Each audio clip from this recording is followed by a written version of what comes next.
Hi there, and welcome to the Entrepreneur's Therapist podcast. I'm your host, Shulamit Ber Lev Tov, and I'm the Entrepreneur's Therapist. You can call me Shula for short, and my pronouns are she, hers. This is the podcast for business owners, solopreneurs, micropreneurs, freelancers, and self-employed folks who want support for riding the emotional roller coaster of running a business. I'm on a mission to mitigate the entrepreneurial mental health crisis and transform the entrepreneurial ecosystem to include the whole human founder as a business priority. I do that through this podcast, of course, and also through speaking, teaching, and consulting, and by supporting women business owners to prevent burnout and preserve their peace of mind as they ride the emotional roller coaster of running a business in an era of relentless stressors that can make you want to lose your crap on the daily. This podcast is being recorded on lands that have been stewarded for 10,000 years and to this day by the Algonquin Anishinaabe Nation. Land acknowledgements are calls to action from Canada's Truth and Reconciliation Commission, and this is your call to action to find out whose land you're on and to share that information with other folks and to take what additional actions you can toward reconciliation because the harms caused by settler colonialism are ongoing. Today's topic is how to be positive without being toxic. On LinkedIn the other day, I posted about toxic positivity. It really gets me going. I'm horrified about it because it's so harmful. All the people commenting also saw this as problematic. And one person said it makes them want to barf. Me too. But here's the problem. Difficulty and distress are intrinsic to the experience of women entrepreneurs and to entrepreneurs as a whole. For example, you did the math wrong and now you're overdrawn. Oh, what a terrible feeling.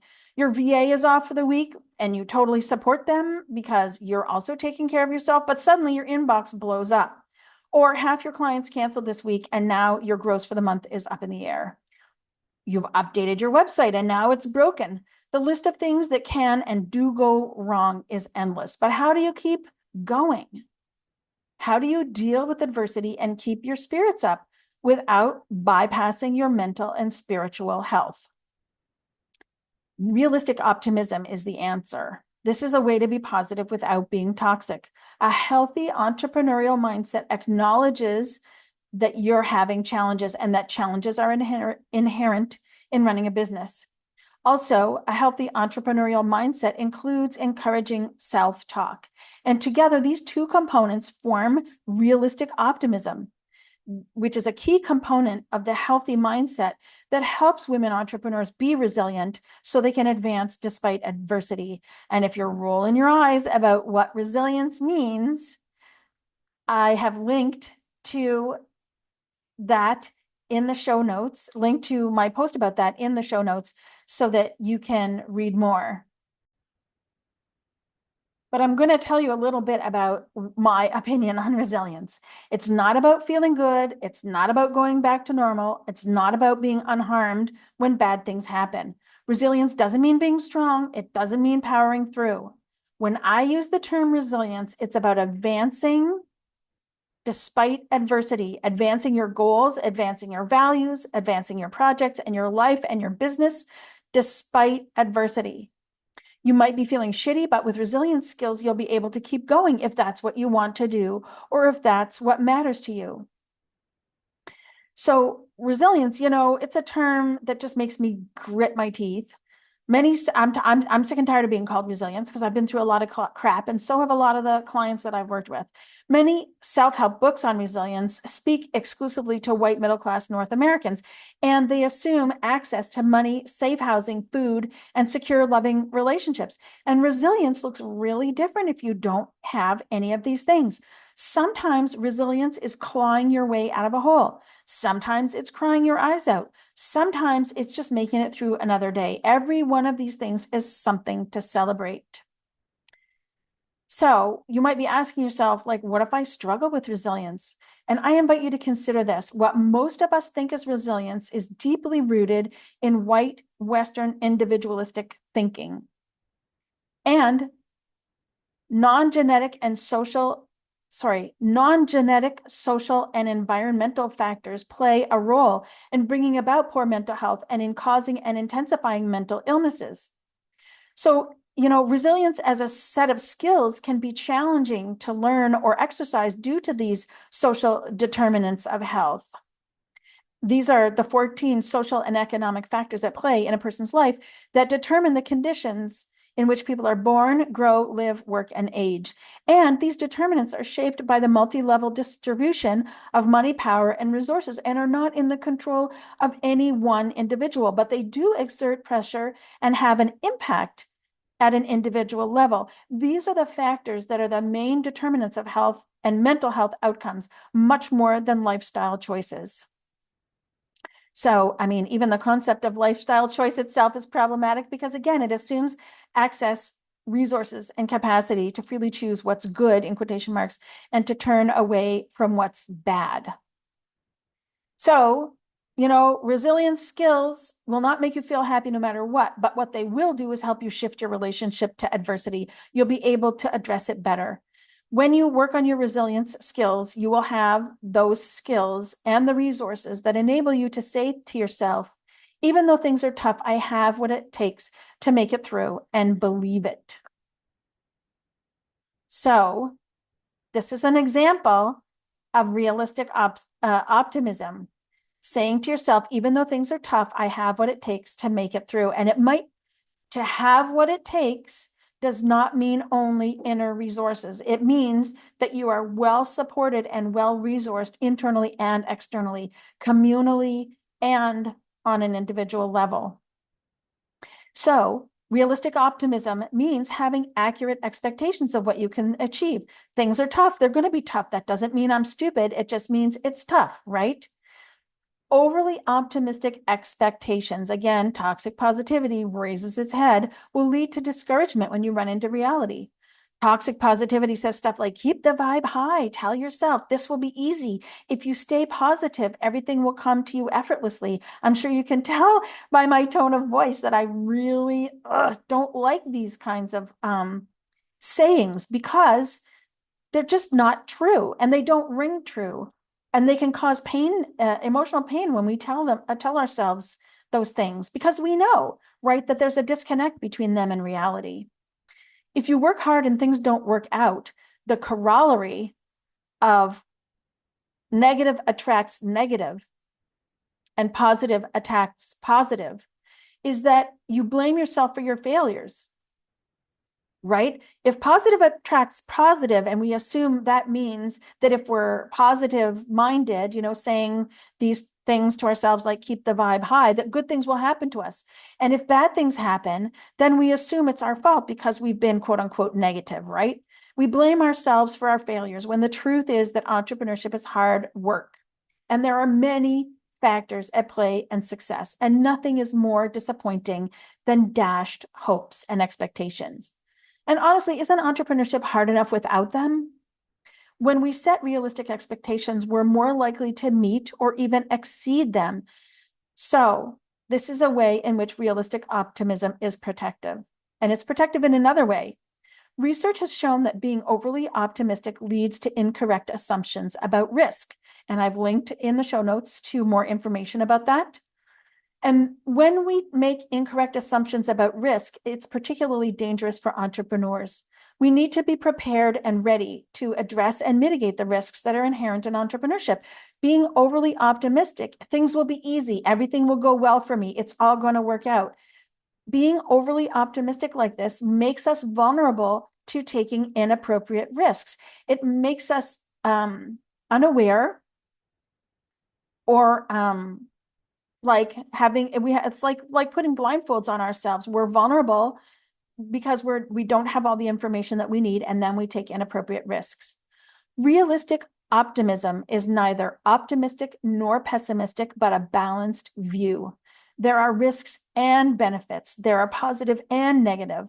Living in the both and is key, because living in the both and fosters a healthy entrepreneurial mindset. So what does this mean? Exercising realistic optimism means you hold both the good and the bad as part of your healthy entrepreneurial mindset. They don't cancel each other out. Both experiences are true. Looking back at your experience as a woman entrepreneur, and I invite you to take a moment and do that, Looking back at your experience as a woman entrepreneur, you can most likely see that the good doesn't erase the experience of the bad. Expecting the good to erase the bad falls into the realm of toxic positivity. And maybe you've noticed the exact opposite is what's actually happening. The bad seems to outweigh and erase the good, right? Why is that? Well, I've linked in the show notes so you can check that out for more. And sadly, toxic positivity also leads to self-blame when it doesn't work, quote unquote, doesn't work, right? And it doesn't erase the bad, and you end up still experiencing the so-called negative thoughts and emotions. And like, what women entrepreneur needs more of that? I sure don't. Self-criticism doesn't foster a healthy entrepreneurial mindset either, and it makes you feel like crap and adds to your stress. So let's call it like it is. Entrepreneurship is tough. It's not for the faint of heart. It helps to recognize that. And so if you're feeling stressed right now or having any kind of so-called negative emotion, you might like to try taking a mindful breath and saying to yourself, yes, of course, what I'm trying to do here is challenging, because entrepreneurship is challenging. So here's how to use encouraging self-talk that isn't toxically positive. Challenges aren't the whole story, right? When it's tough, being a woman entrepreneur, you must have, while it's tough, I should say, being a woman entrepreneur, you must have been hopeful about the future and confident about your ability to succeed, or you wouldn't have embarked on this journey in the first place. Toxic positivity and encouraging self-talk aren't the same thing. Often, women entrepreneurs attempt to encourage themselves with overly optimistic, positive affirmations, like the ones I mentioned above, that are more like magical thinking, and they just don't ring true. And then the inner critic raises its head and your self-esteem plummets, right? It's more realistic and more helpful, therefore, to make a conscious decision to keep on going, even though it's tough. And this is the other half of the realistic optimism that makes up a healthy entrepreneurial mindset, encouraging self-talk. It acknowledges the reality at the same time as it cheers you on to keep going. So here's an exercise that you can try. You can do it along with me now, or you can check the link in the show notes. Check the link to the show notes in the description so that you can go through this yourself. If you're feeling stressed and discouraged right now, maybe try this. First of all, take a moment to notice how you're doing. You might like to take a breath and check in with yourself and maybe rate your distress on a scale of 0 to 5, with 0 not being not stressed at all and 5 being like, I'm really stressed. Once you've noted where you are on the scale, I invite you to place your attention on your breath. And without changing your breath, maybe keep your attention on it as you take 1 or 2, as you breathe in and out once or twice, or maybe 3 or 4 times. And it might feel right to place a gentle hand on your heart area. And maybe you might like to say to yourself, yes, this is hard. I knew it would be hard. It's hard for everybody. Entrepreneurship is hard. Running a business is hard. And even though it's hard, I'm going to keep at it. Because in my experience,